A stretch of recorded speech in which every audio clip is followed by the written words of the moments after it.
우리에게 주신 하나님 말씀 함께 보시겠습니다. 자, 우리 박수로 일단 하나님께 영광 돌릴게요. 박수로.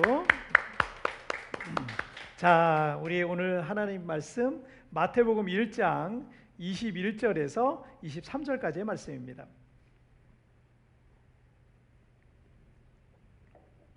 자, 신약성경 첫 번째 책 마태복음 1장 21절부터 23절까지, 마태복음 1장 21절에서 23절까지의 말씀. 자, 우리 다 같이 한 목소리로 합독하겠습니다. 시작. 아들을 낳으리니 이름을 예수라 하라. 이는 그가 자기 백성을 그들의 죄에서 구원할 자이심이라 하니라. 이 모든 일이 된 것은 주께서 선지자로 하신 말씀을 이루려 하심이니 이르시되, 보라, 처녀가 잉태하여 아들을 낳을 것이요 그의 이름은 임마누엘이라 하리라 하셨으니, 이를 번역한즉 하나님이 우리와 함께 계시다 함이라. 아멘. 자, 오늘 말씀 제목 함께 읽겠습니다. 시작. 논란의 중심 예수. 다시 한번 시작. 논란의 중심 예수. 오늘 제목이 좀 특이하긴 하죠. 2018년에 우리나라의 한 언론에서 세계의 종교 비율을 비교한 그런 내용이 있었어요. 자료는 2015년에 영국의 유력 일간지인 가디언지에 실린 프리서치 인구 통계에 의해서 당시 전 세계인들 중에 얼마나 어떤 종교를 갖고 있는지에 대해서 조사를 했습니다. 2015년에 이 통계니까 지금은 이제 조금 더 이제 좀 인구수가 늘어났으니까 좀 늘어났겠죠. 그런데 놀랍게도 이 70억에 이르는 전 세계 사람들 중에 신의 존재를 믿고 종교를 갖고 있는 이들은 무려 84%나 됐어요. 그러니까 10명 중에 8, 9명 정도는 나는 신을 믿는다, 신의 존재를 믿는다, 그리고 난 종교가 있다 라고 하는 사람이고, 한두 명 정도만 안 믿는 사람이야. 한두 명 정도만 종교가 없는 사람이다 라는 얘기예요.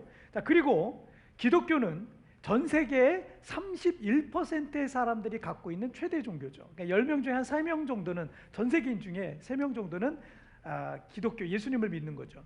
이슬람은 24%에 달했습니다. 나머지는 인도의 힌두교와 불교와 기타 여러 종교가 나머지 한 30% 정도를 이제 차지하고 있는 거죠. 그런데 이 기독교와 이슬람을 합하면 무려 55%나 이르는데, 이 두 종교가 완전히 다른 종교 같지만 사실 관계가 아주 없는 건 아니에요. 왜냐하면 여러분, 창세기에 보면은 아브라함에게서 시작된 그 종교가 나와요. 아브라함에게 시작된 종교가 나오는데, 그게 뭐냐면 아브라함에게 시작된 종교를 3개 정도를 얘기하거든요. 유대교, 그 다음에 기독교, 그리고 이슬람교가 아브라함을 조상으로 갖고 있어요. 그래서 아브라함 종교다, 신학자들은 아브라함 종교다 이렇게 얘기합니다. 그런데 이 세 종교의 차이와 논란이 뭐냐면, 예수 그리스도라는 분을 어떻게 보느냐에 따라서 이 종교 세 개가 나눠지게 돼 있어요. 자, 유대교는 예수는 메시아가 아니다라고 보는 거예요. 메시아가 아니다, 그리스도가 아니다, 아직 메시아는 세상에 오지 않았다라고 생각하고 믿는 사람들이 유대교인인 거죠. 그리고 기독교는 우리는 예수는 하나님의 아들이며 또 예수는 메시아고 예수는 그리스도시다라고 믿고 전하고 있는 것이 우리 기독교고요. 자, 그리고 이슬람은 뭐냐면 예수는 하나님의 아들이 아니라 선지자 중에 하나라는 거예요. 선지자. 예수는 그냥 선지자 중에 하나고, 마호멧이 꾸란이라고도 얘기해요. 꾸란이나 코란을 통해서 하나님의 계시를, 알라의 계시, 신의 계시를 전해준 마지막 사람이 바로 마호멧이다라고 믿고 있는 겁니다.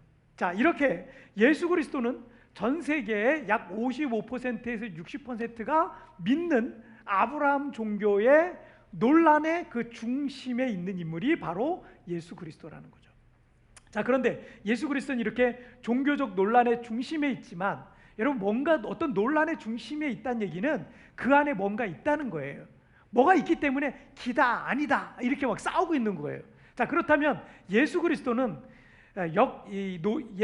논란의 중심에 있다라는 것은 예수는 어떤 역사의 중심이다라는 하나의 단적인 예이기도 하다는 얘기죠. 자, 여러분 한 가지 예를 말씀드릴게요. 보통 우리가 기원전을 BC라고 얘기하잖아요. 잘 아는 내용이죠. Before Christ. 그리스도 이전의 세계를 BC라 그래요. 예수님이 오시기 전에 전 역사를 그래서 우리는 Before Christ, BC라고 얘기를 해요.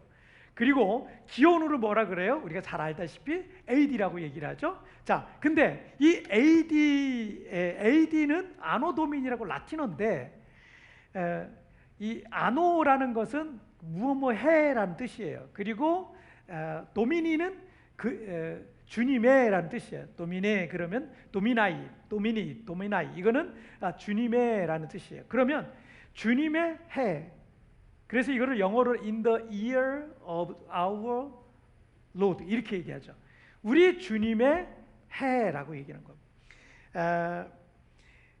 그러니까 지금 뭐 우리 보통 AD를 주후라고 얘기를 많이 하잖아요. 근데 주후는 주전, 주후 이렇게 그냥 구분하기 위해서 얘기하는데, 원래 아노 도미니의 정확한 의미는 뭐냐면 예수님이 탄생하신 것부터 지금까지, 지금은 AD, 즉 아노 도미나이, 즉 주님의 해에 우리가 살아가고 있는 거예요. 계속 이 모든 날들이 주님이 우리와 함께 하신다라는 것을 그 AD 안에 담아놓은 거죠. 그러니까 여러분 서기 몇 년 이렇게 얘기하잖아요. 서기 몇 년이라는 말은 예수님이 오신 이후 몇 년이 되었다라는 것을 말하는 거예요.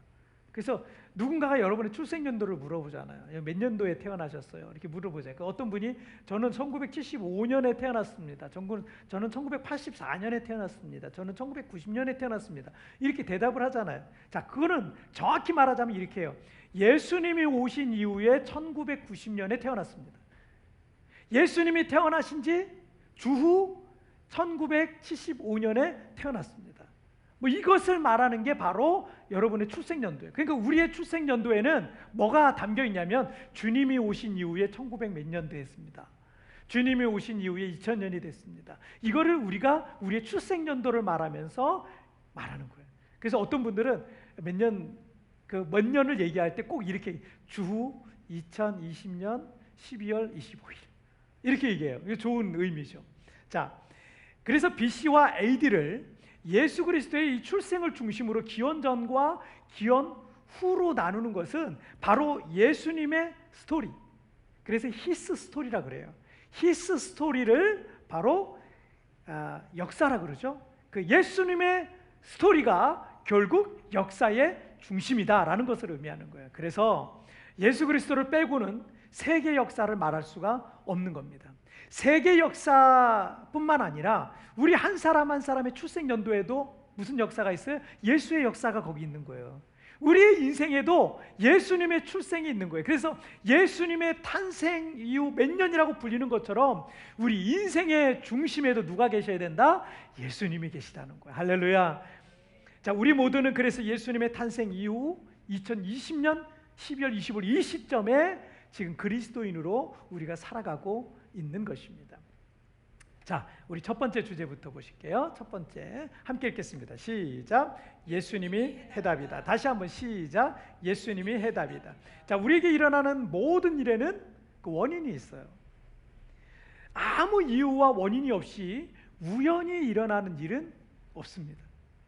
2020년 우리는 코로나19라는 이 신종 전염병으로 인해서 지금 전 세계인들과 함께 같이 고통을 받고 있는데, 박쥐로부터 그 바이러스가 퍼지기 시작했다고 말하지만 사실은 정확한 원인은 아직까지도 정확히 알 수가 없어요. 지난 10월 13일에 영국의 BBC 방송에서 코로나19의 이 확산에 관한 방송을 하면서 박쥐 책임론 뒤에 숨은 인간의 이기심을 조명한 일이 있었습니다.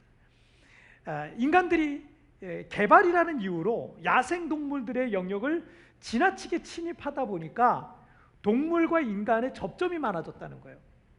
동물과 인간. 그러니까 이런 코로나 바이러스 같은 경우는 주로 동물들에게 나타나는 바이러스. 뭐 낙타라든지, 그래서 우리 사스라든지 메르스라든지 이런 거 있잖아요. 자, 그래서 동물들에게서 나타나는 바이러스인데 인간과 동물 사이에 접점이 많아지다 보니까 결국 특정 동물에게만 감염되던 이 바이러스가 변형을 일으켜가지고 인간에게도 전염이 되는 바이러스로 발전이 된 거예요. 자, 그것을 과학자들이 말하기 시작합니다. 자, 이 방송에서 이 포르투갈의 포르투 대학 리카르도 로차 교수는 이런 얘기를 했어요. 뭐라고 얘기를 했냐면, 자, 나와요. 자, 이번 불행으로 알게 된 중요한 메시지는 자연을 아프게 하면 우리도 아파하게 된다는 거예요. 자연을 아프게 하면. 자, 그래서 올해 이 코로나가 퍼지면서 우리 인간들이 깨닫게 된 것들 중에 하나는 뭐냐면 자연과의 화목이라는 거예요. 이거를 우리가 더 깊이 생각하게 된 그런 기회가 된 거죠. 자, 우리 인간들에게 고통이 시작된 것도요, 에덴 동산에서 아담과 하와가 하나님과의 화목이 깨지면서부터 인간에게 고통이란 게 시작이 됐어요. 그 화목을 깨뜨렸던 것은 하나님의 명령과 그분의 약속을 어겼기 때문입니다. 그래서 그들은 지상 낙원이었던 에덴 동산에서 쫓겨났고요. 노동의 고통, 그리고 출산의 고통, 질병과 인생의 여러 가지 고통, 그리고 죽음에까지 이르게 된 것이 우리 인간에게 내려진 징벌이었어요. 자, 오늘 보면 21절 말씀을 보시겠습니다. 21절 보실게요. 함께 읽겠습니다. 시작. 아들을 낳으리니 이름을 예수라 하라. 이는 그가 자기 백성을 그들의 죄에서 구원할 자이심이라 하니라. 아멘. 천사가 이 마리아의 남편 요셉에게 나타나 정혼한 이 처녀 마리아가 아들을 낳게 될 건데 그 이름을 예수라라고 하라고 했던 겁니다. 예수라는 이름은 구약의 여호수아나 호세아랑 같은 이름이 예수라는 이름이에요. 다 똑같이 구원이란 뜻을 갖고 있습니다. 왜 그런 이름으로 지으라고 하셨냐면 이는 그가 자기 백성을 구원할 자이시다. 이기 때문에 예수라 이름을 하게 하셨던 거죠. 사람들이 죄에 빠져서 고통과 지옥을 향해 달려가고 있는데 그 백성들을 예수께서 구원해 주시겠다라는 거죠. 지금도 이제 여러분 어느 나라에는 뭐 백신을 몇천 명분을 몇억 개분을 뭐 10억이 넘게 뭐 이렇게 준비한 확보한 뭐 그런 나라들도 있다 그래요. 그래서 백신을 뭐 접종하기 시작했다 막 이런 뉴스들이 보도들이 나오는데 그런 보도들을 들으면서 도대체 우리나라는 이게 언제 백신을 접종받을 수 있는 거야? 뭐 이런 막 생각이 드는 거예요. 왜냐하면 백신만 맞을 수 있다면 저는 우리 교회 같은 경우는 지금 성도들이 다 철수하셨잖아요. 우리 교회 같은 경우는 성도들 백신들 맞고 지금 들어오고 싶어하는 성도들도 계세요. 백신만 있다면 우리 성도들도 다시 여기 자유롭게 오고 갈 수 있는데 우리가 지난 한 해 동안 잃어버린 일상들 이런 것들도 백신만 있다면 다 회복할 수가 있을 것이라 이렇게 생각이 되기 때문입니다. 우리에게 이 죽음의 바이러스를 막을 수 있는 백신이라든지 감염되었더라도 그것을 치료할 수 있는 치료제만 있다면 죽음의 두려움 속에서 위태하게 살아가는 우리가 안심하면서 살아갈 수 있지 않겠습니까? 자, 그런데 이 코로나를 피했다고 해서 또 다른 병에 안 걸리는 건 아니에요. 또 걸릴 수 있어요. 코로나를 피했어도 운 좋게 다른 병을 치료할 방법을 찾았어도 우리 모든 인간들은 하나님 앞에서 죄로 인한 이 지옥의 심판은 피할 수 없는 게 우리 인간에게 주어진 운명인 겁니다. 그런데 주 예수님께서 2000년 전 이 땅에 오신 것은 죄로 병들어 죽어가던 우리를 다시 살리시러 오신 겁니다. 자, 우리 예수님께서 우리의 영혼을 치료할 치료제이시고요, 죄의 바이러스를 막아줄 유일한 백신임을 여러분 믿으시길 바랍니다. 자, 로마서 10장 13절 말씀, 누구든지 주의 이름을 부르는 자는 구원을 받으리라 라고 말씀하셨어요. 이사야서 53장에서 예수님께서 이 땅에 오신 이유 중에 하나가 그는 실로 우리의 질고를 지고, 질고라는 것은 질병과 고통을 포함한 인생에 있는 모든 문제들을 얘기해요. 그는 실로 우리의 질고를 지고 우리의 슬픔을 당하였거늘 이라고 기록하고 있습니다. 죄의 문제뿐만 아니라 우리 인생의 모든 문제들 속에서도 우리를 구원해 주는 구세주로서 예수님께서 오신다라는 것을 예언한 거죠. 그래서 신약 성경에서 뭐라고 말해요? 누구든지 주의 이름을 부르는 자는 구원을 받게 된다. 할렐루야. 예수님이 우리 인생의 해답이시다. 그래서 하나님의 아들의 첫 번째 이름이 뭐예요? 예수. 하나님의 아들의 첫 번째 이름이 뭐냐면 바로 예수, 구원이란 뜻의 예수. 메시아 그리스도 구세주의 이름의 그 뜻이 뭐냐? 예수, 구원이란 뜻을 갖고 있습니다. 그리스도가 하나님의 아들의 이름이 아니에요. 구세주 또는 메시아가 하나님의 아들의 이름이 아니라 아들의 이름의 첫 번째 이름이 뭐예요? 예수라는 이름이에요. 그리스도는 메시아라는 의미잖아요. 자, 여러분 가정에 그래서 예수의 이름을 부를 때 그 가정 속에 죄와 아픔과 상처와 곤란한 문제들 속에서도 우리가 예수의 이름을 부를 때 구원해 주시는 거예요. 자녀들을 향한 고민과 근심, 걱정거리가 있습니까? 여러분, 자녀들과 함께 여러분 이제 예수의 이름을 부르시길 바랍니다. 여러분이 앞길과 진로가 두렵습니까? 여러분 매일 예수 이름을 부르시길 바랍니다. 앞으로 무엇을 해야 될지, 어떤 것을 해서 먹고 살지 이런 것도 막막하십니까? 여러분 그러나 예수의 이름을 부를 때 하나님의 구원의 역사가 일어나게 될 줄 믿습니다. 왜냐하면 예수의 이름에 능력이 있기 때문에요. 할렐루야. 자, 우리 두 번째 주제 보실게요. 두 번째 함께 읽겠습니다. 시작. 지금도 함께 하신다. 다시 한번 시작. 지금도 함께 하신다. 하나님께서 그 아들 예수 그리스도를 우리에게 보내신 첫 번째 이유는 우리를 죄 가운데서 구원해서 하나님의 자녀로 삼기 위함이었습니다. 그리고 장차 우리 육신이 죽었을 때 지옥이 아니라 천국으로 인도하시기 위해서 예수님을 보내신 거죠. 그런데 두 번째 이유가 있습니다. 자, 23절 말씀 함께 읽겠습니다. 시작. 보라, 처녀가 잉태하여 아들을 낳을 것이요 그의 이름은 임마누엘이라 하리라 하셨으니 이를 번역한즉 하나님이 우리와 함께 계시다 함이라. 아멘. 자, 이사야의 예언에 의하면 예수님은 남자를 알지 못하는 처녀의 몸에서 잉태될 것이라는 겁니다. 왜냐하면 두 가지를 충족시키기 위함이에요. 왜냐하면 예수님은 누구의 후손으로 오시죠? 다윗의 후손으로 오신다는 것이 왕으로서, 그렇죠? 온 세상의 왕으로서 또 다윗의 후손을 통해서 메시아가 오신다는 예언을 해주셨기 때문에 예수님은 법적으로는 누구의 아들로 태어나야 되냐면 요셉의 아들로 태어나야 돼요. 그렇죠? 그래서 마리아와 요셉이 정혼했잖아요. 법적인 부부입니다. 단 1년 동안 정혼 기간을 갖는데 그때는 같이 안 살아요. 같이 잠을 잘 수가 없어요. 이게 정혼 기간입니다. 법적으로만 부부예요. 1년 동안 법적으로 부부로 있다가 1년 뒤에 합치는 거예요. 자, 이게 이제 당시 고대 이스라엘 사회 속에 있었던 전통입니다. 자, 그런데 법적으로는 마리아의 아들로 태어났기 때문에 누구의 아들이에요? 요셉의 아들, 즉 다윗의 후손이라는 거예요.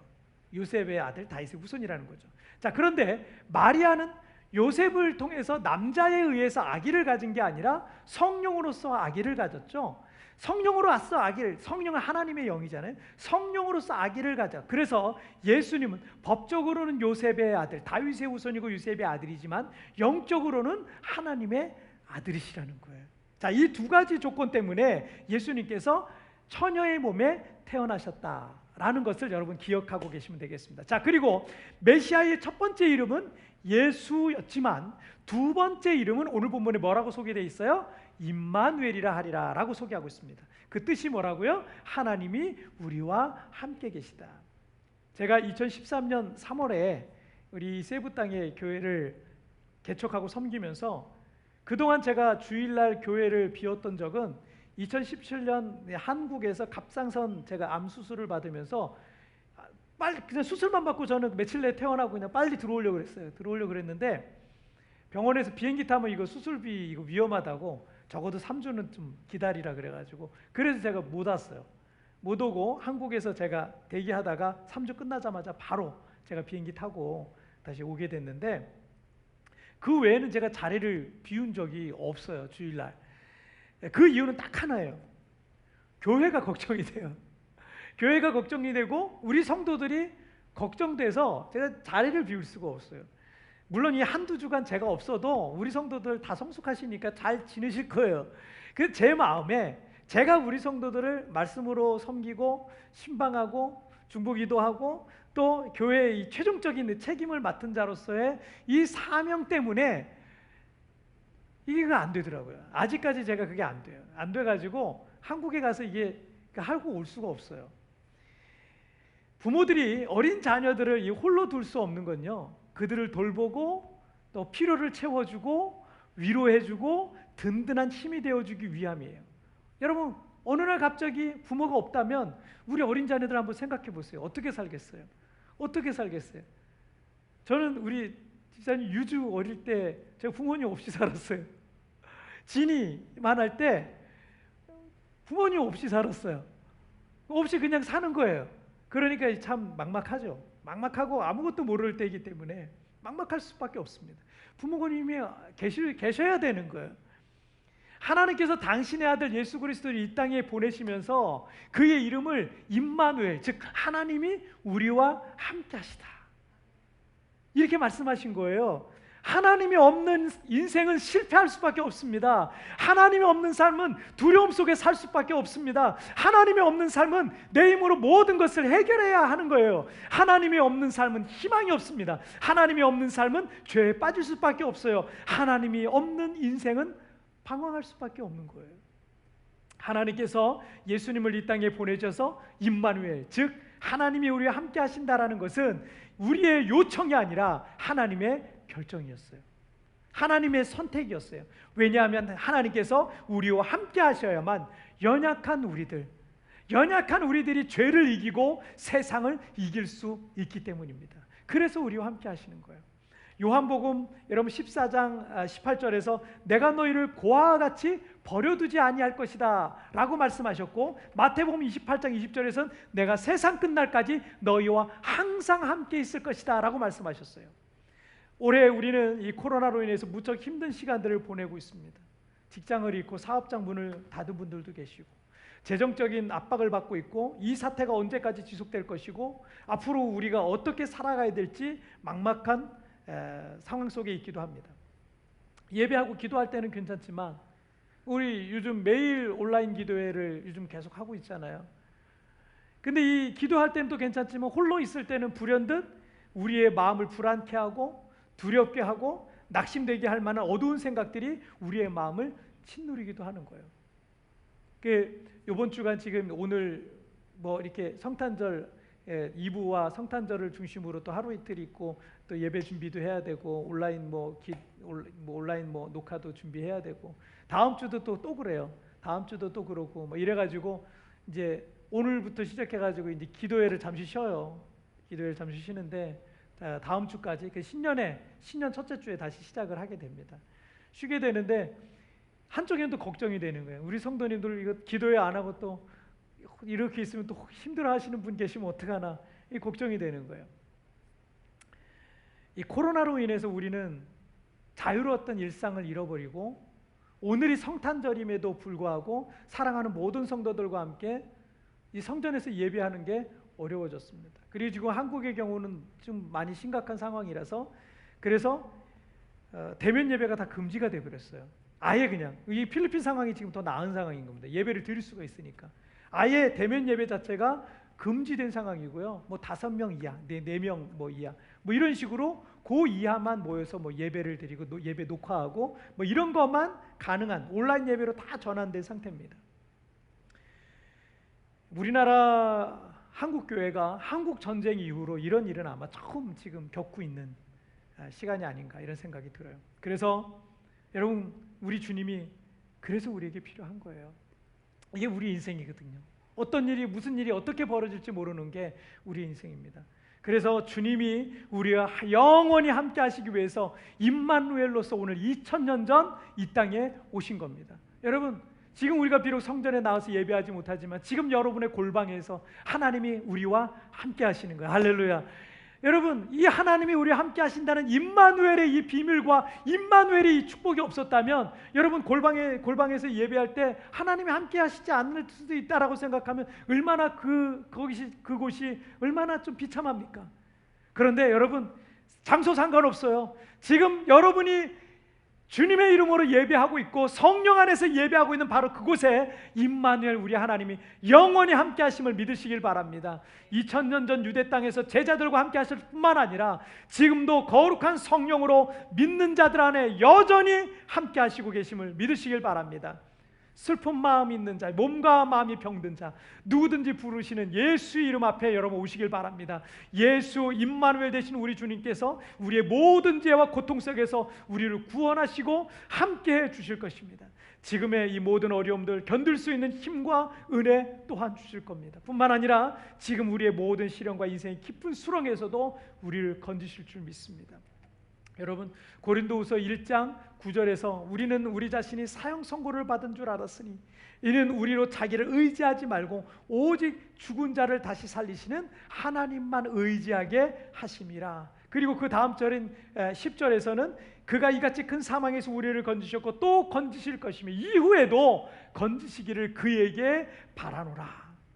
바울 사도는 자신과 전도단 일행이 힘에 겹도록 심한 고난을 당해서 살 소망까지 끊어졌었던 기억을 고린도 교회 성도들에게 꺼내놓습니다. 그리고 이런 시련의 이유가 자기들의 힘을 의지하지 말고 오직 죽은 자를 다시 살리시는 부활의 하나님만 의지하게 하려고 믿음의 단련을 하셨던 것이다 라고 말하는 거예요. 여러분, 지금 우리가 그런 거예요. 지금 우리가 교회라는 건물이 갑자기 없어진 거예요. 아니, 건물은 있지만 여러분들이 교회 오고 싶어도 올 수 없는 그런 상황이고, 지난주에 말씀드렸지만 보이지 않는 곳에서도 여러분 하나님을 예배하는, 어디서든 예배하는, 여러분이 가는 곳마다 성전이 되고 여러분이 가는 곳마다 하나님이 함께 하시는 그런 것을, 여러분 이런 기회가 아니면 우리가 언제 훈련받겠어요? 그걸 철저하게 훈련하게 하시는 거예요. 그리고 지금 이런 상황 속에서 어떤 사람들은 믿음을 포기한 사람들이 있을 거예요. 아직 믿음이 없는 사람들일 수 있어요. 그런데 여러분, 이런 상황, 어떤 상황 속에서도 내가 하나님을 예배하는 예배자가 될 것이다, 이제 하나님을 어떤 환경 속에서도 예배할 예배자입니다라는 그런 믿음을 갖고 있는 사람들이 진짜 믿음으로 확인하는 거예요. 진짜 믿음. 그래서 여러분, 지금 이런 기간들은 우리의 믿음을 하나님이 엄청 단련하시는 거예요. 이런 상황 속에서도 너 나를 믿느냐? 이런 상황 속에서도 포기하지 않느냐? 이런 상황 속에서도 부활의 주님을 믿느냐? 이런 상황 속에서 다시 일어나고 다시 소생하고 다시 재기할 부활의 주님을 너는 믿고 있느냐? 그것을 우리에게 훈련시키시는 거예요. 할렐루야. 그리고 하나님께서 그런 죽음의 위기에서 어떻게 해요? 우리를 건지셨고 지금의 이 시련 속에서도 어떻게 해요? 건지실 것을 믿는다는 거예요. 자, 믿는다는 거예요. 앞으로 그래서 어떤 상황 속에서 처해 있더라도 죽음 가운데서도 우리를 다시 살리셨는데 앞으로도 건지실 것이다. 과거, 현재, 미래. 과거에도 건지셨고요, 지금도 건지실 거예요. 그리고 앞으로도 하나님이 우리를 건지실 것을 확신하시기를 바랍니다. 예수 임마누엘 우리 주님께서 우리를 이 모든 시련과 환난에서 건지시고 또 건지실 것을 믿으시길 축복합니다. 이런 시련을 통해서 죽은 자까지도 다시 살리시는 부활의 하나님을 더 철저하게 신뢰하시길 바랍니다. 지금 다 끝난 것 같죠? 다 끝장난 것 같죠? 아니에요. 죽은 자도 살리시는데 우리 가정도, 우리 인생도 다시 살리실 겁니다. 지금 우리가 모든 것을 다 잃고 망한 것 같지만 예수 임마누엘 우리 주님께서 다시 일으키시고 회복하시고 부활의 인생으로 살 것을 믿으시기를 주님의 이름으로 축복합니다. 자, 오늘 말씀 정리하겠습니다. 오늘 두 가지 말씀 나눴어요. 읽겠습니다. 시작. 예수님이 해답이다. 지금도 함께 하신다. 예수님이 해답이에요. 여러분, 다른 게 아니에요. 예수님이 해답이에요.